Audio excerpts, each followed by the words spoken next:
An online feud between President Trump and Governor Wes Moore heats up. A new chief design officer has been named, and new data reveals America's most popular baby names through the decades. And in today's podcast extra section, a hidden marijuana farm is uncovered. Fewer young Americans are hitting traditional milestones. And it turns out that your gut may thank you for choosing sourdough over white bread. And here's the trivia question. What's the only food that never spoils, even after thousands of years? I'll tell you at the end of the show. It's Monday, August 25th, and this is the Flyover Podcast. Welcome to the Flyover Podcast, taking you above the noise for an unbiased, high-altitude view of today's headlines with daily coverage that's honest and refreshing. Let's cruise the news and land the facts.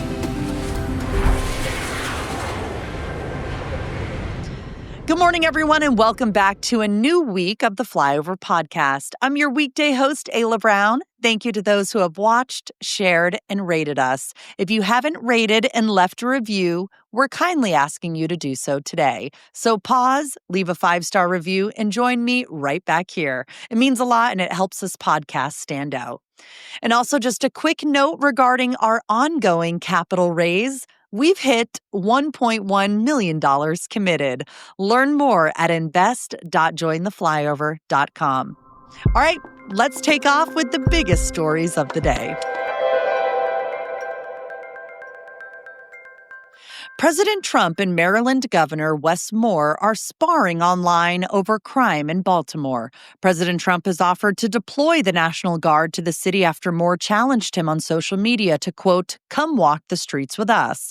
The feud follows Trump's decision to send troops into D.C. to curb crime there, and his suggestion that other Democratic-led cities could be next.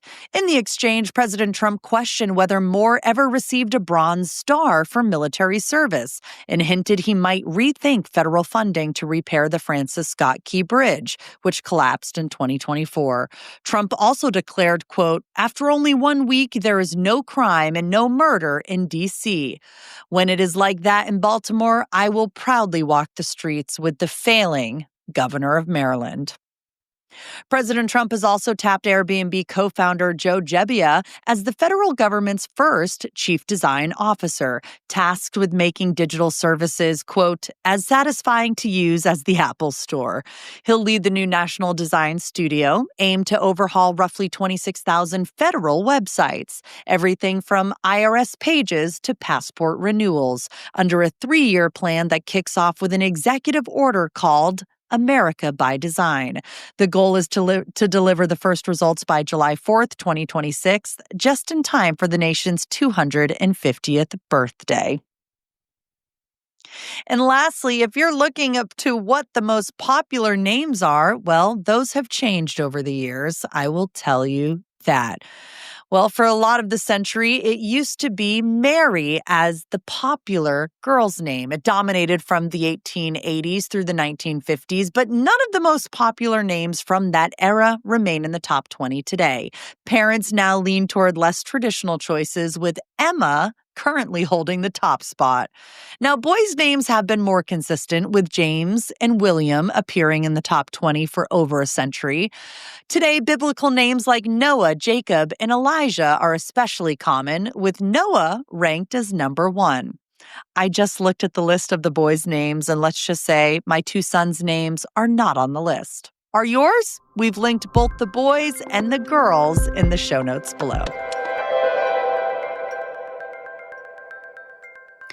Here are your top political headlines. President Trump sent a letter to Ukrainian President Zelensky to mark Ukraine's Independence Day, reaffirming U.S. support for Ukraine's sovereignty and dignity and hinting at another peace summit with Russian President Putin.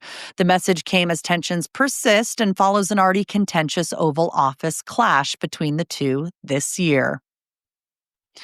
Next, Rep. Marjorie Taylor Greene spoke out Saturday about the famine declared in Gaza, calling it a genocide and saying, quote, I will not be silent about it.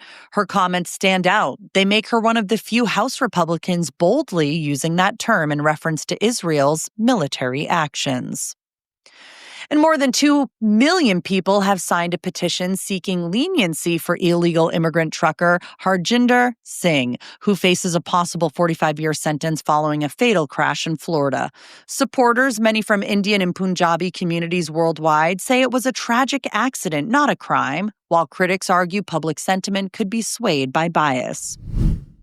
We're brought to you today by David Protein. 28 grams of protein, 150 calories, and 0 grams of sugar. Most bars on the market are basically desserts in disguise, and they're loaded with sugar, packed with calories, and pretending to be healthy. But David keeps it simple. High protein, low calorie, nothing unnecessary. Protein helps build muscle, preserve strength, and keep bones healthy, especially as we age. David bars come in multiple flavors, but just get the variety pack because they are all worth trying. Buy 4 cartons and get the 5th free. Check it out at davidprotein.com, or, I know it's easier, click the link in the description below. Here are some extra stories just for listeners of the Flyover podcast that you're not going to find in the email edition, and that's why we call this Podcast Extra. Federal crews have uprooted more than 2,300 marijuana plants from a hidden grow site in Sequoia National Park. Investigators also hauled out nearly a ton of trash, a firearm, banned pesticides, and miles of illegal trails. The operation, linked to drug trafficking groups that have hit the park for 2 decades, damaged 13 acres of protected land and diverted water from creeks, posing risks to wildlife and visitors. The investigation is still ongoing, and so far no arrests have been made. A new census analysis shows fewer than 1 in 4 young Americans between the ages of 25 and 34 have reached traditional adulthood milestones like moving out, marrying, and raising kids. Back in 1975, it was closer to half. Researchers say today's generation is prioritizing financial stability, paying off debt, and living independently first, an uphill climb with high housing and living costs. By 2024, nearly 30% of young adults were living on their own with jobs, but without spouses or children, flipping the pattern from their parents' era. And when it comes to bread, sourdough and whole grain varieties come out on top for health. Sourdough's fermentation process makes it easier to digest and good for gut health, while whole grain bread keeps all the fiber and nutrients of most of the wheat kernel. All right, so in contrast, those supermarket white breads, they're highly processed and they're linked to health risks. So don't buy them. Experts suggest sticking with simple whole grain ingredients or clean label sourdoughs. Researchers are even working on a new white bread enriched with beans and grains to offer the taste of white with the nutrition of wholemeal, though that's still a couple of years away. But still to come on this podcast, a solar tornado towers 80,000 miles above the sun, MLB pitchers face possible lifetime bans for betting, and a mischievous bear raids a Tahoe ice cream shop. In finance, Elon Musk's AI startup xAI has made its Grok 2.5 model available as open source, releasing both the code and model weights to the public via Hugging Face. And he says Grok 3 will follow in about 6 months, signaling a move toward more transparency in AI development. Independent horror film Good Boy, told entirely from a dog's perspective, has expanded its planned release after its trailer racked up over 1 million views in just 4 days. The movie had been slated for a limited run, but IFC has upgraded it to a wide theatrical launch this October. Mortgage applications in rural areas have surged by 80% since the start of the COVID-19 pandemic, driven by rising interest in off-grid and self-sufficient lifestyles, affordable housing, and remote work, pushing home buying in rural communities well above pre-pandemic averages. Here's what's happening beyond our borders. Russia accuses Ukraine of launching overnight drone strikes that triggered a fire at Kursk region nuclear power plant, damaging a transformer and reducing one reactor's operating capacity by 50%. The blaze was swiftly contained with no injuries or radiation leak, and the UN's nuclear watchdog emphasized the need to protect nuclear facilities at all times. Israel has intensified air and ground strikes on Gaza City ahead of a planned major offensive, mobilizing tens of thousands of reservists in what officials say is an effort to dismantle Hamas's stronghold. Aid groups warn the escalation is worsening Gaza's already dire humanitarian crisis, with famine declared in parts of the city and nearly 1 million Palestinians still trapped inside with few safe options to flee. And South Korean cafes are cracking down on what's called kajangok. It's students and remote workers who camp out all day on the price of a single drink, with chains like Starbucks banning bulky office gear like desktop computers, printers, and desk partitions to keep tables shared and social. Do you think they should do this in America? I will say, if they start this, my husband will definitely be kicked out of whatever coffee shop he works out of. Leave a comment in the comment section. In sports, the 2025 Little League World Series Championship wrapped up in Williamsport, Pennsylvania, with Tungyang Little League from Taipei taking the title in dominant fashion. They beat Summerlin South Little League from Las Vegas, Nevada, 7-0, marking their first championship since 1996 and becoming the first international team to win the Little League World Series since Japan in 2017. Tommy Fleetwood finally broke through to win the Tour Championship and FedEx Cup, finishing at 18 under for his first PGA Tour victory and walking away with a cool $10 million. The Tampa Bay Buccaneers have released rookie safety Shiloh Sanders, the son of NFL Hall of Famer Deion Sanders, after he threw a punch at an opponent during Saturday's preseason game. Sanders had just signed with the team earlier this month after going undrafted. And in baseball, Cleveland Guardians pitchers Emmanuel Clase and Luis Ortiz remain on paid administrative leave as MLB continues investigating allegations that they bet on baseball games. The leave is expected to last through the rest of the season, and if the players are found guilty, they face a lifetime ban under MLB's strict gambling rules. Here's what's happening in science and technology. Over Western Japan, an exceptionally bright fireball lit up the night, startling observers as it briefly turned darkness into daylight. Witnesses reported feeling the air vibrate while comparing its glow to the brightness of the moon. And a new study from researchers in Germany and the UK confirms what many of us suspected.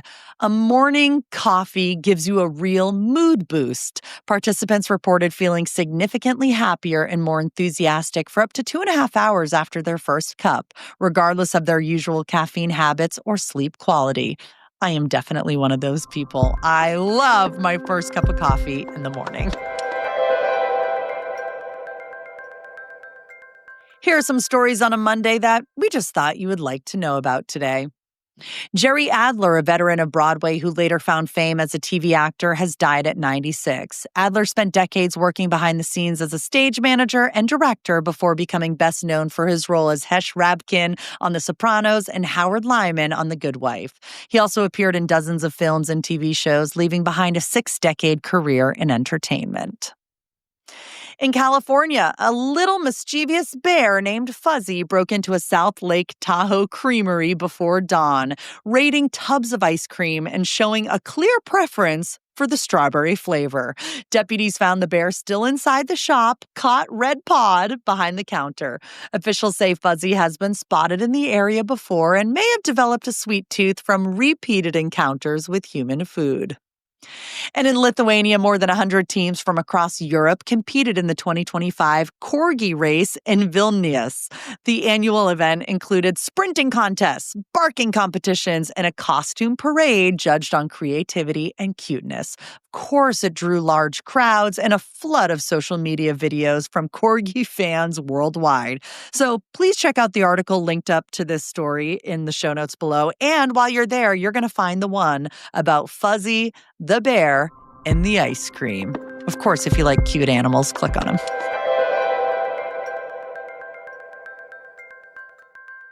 Here's yesterday's poll results. Have you ever eaten at a gas station restaurant? 78% said yes, 22% said no. And I'm going to say I voted yes as well. I'm sure I've eaten at a gas station restaurant before. Thank you to everyone who voted. And here's the poll question for today. Do you watch horror movies? Either yes, love them sometimes, or no, not my thing. For me, it is not my thing. I am very scared of horror movies. So, yeah, I don't like to watch them. You can vote in the show notes. I will read the answers in tomorrow's show, and it's easy. All you have to do is click the link to vote. Here's a trivia question. What's the only food that never spoils, even after thousands of years? Did you get the answer right? It's honey. Due to its low water content, high acidity, and the presence of hydrogen peroxide, which is a natural preservative produced by bees, honey can remain edible for thousands of years when stored in a sealed container. Archaeological finds, such as pots of honey from ancient Egyptian tombs over 3,000 years old, have been discovered still perfectly preserved and safe to eat. Now, I'm one of those people, I would totally eat honey from 3,000 years ago, but I would not watch a horror movie. Make that make sense. Anyways, that's it for the Flyover podcast. Don't forget, if you have not left a review or rated the podcast yet, we are asking you to do that. Don't worry, I will remind you a few more times this week because it's important to us. We want to continue to deliver a great product, and we need to continue to grow in order to do that. I'll be back tomorrow with more headlines. Until then, thanks for flying with us.